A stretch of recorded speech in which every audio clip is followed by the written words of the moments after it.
Қайырлы күн достар, сізбен бірге Дәметкен. Бүгін сізге птичье молоко рецептімен бөліскім келіп тұр.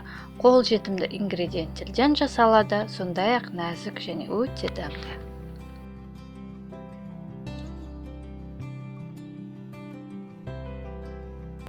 Менің форманың диаметрі 26 см. Дәл осы видеодағыдай пергамент қағазынан бөлшектерді істейміз.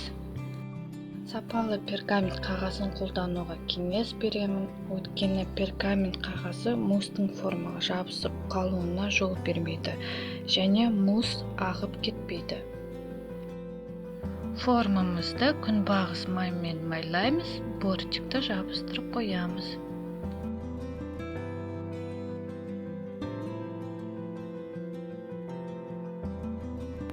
Жұмыртқаны венчикпен араластырамыз, миксерді қолданбаймыз.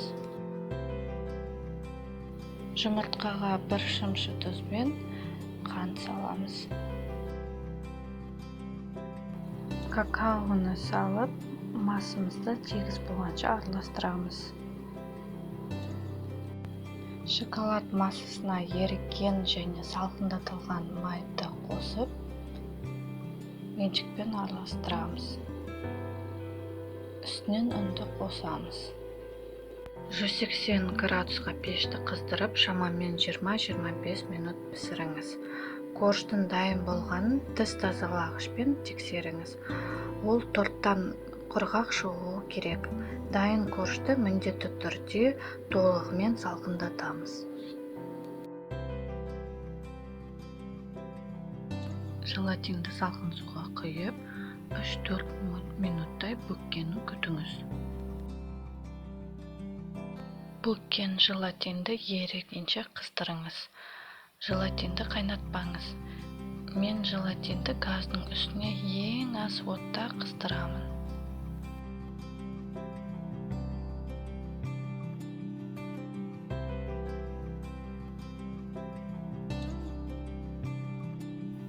Қаймаққа сахарный пудра және ванилин салып, миксермен 3-4 минуттай араластырамыз. Желатинге бірнеше ас қасық қаймақ қосып, жақсылап араластырып, кремге құйыңыз. Барлық ингредиенттер біріктірілу үшін мусты жақсылап шайқаңыз. Ақ мусты толығымен суыған коржға құйып, тоңазытқышқа салыңыз. Енді шоколад қабатына істеу үшін желатинді салқын суға құйып, бүккенін күтеміз 3-4 минуттай. Бүккен желатинді ерігенше қыздырыңыз. Желатинді бірақ қайнатпаңыз. Мен желатинді газдың үстіне ең аз отта қайнатамын. Қаймаққа сахарный пудра, какао қосып, какао ұнтағы еру үшін кем дегенде 4-5 минуттай миксермен араластыру керек. Желатинге бірнеше ас қасық шоколад кремін қосып, жақсылап араластырып, кремге құйыңыз.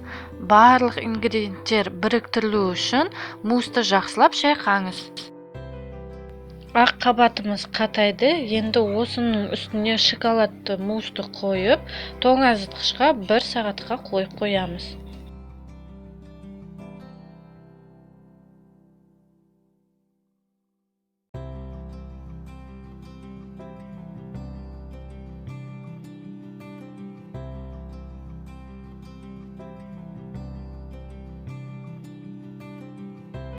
Торт птичье молоко дайын болды, істеп көріңізге кеңес беремін.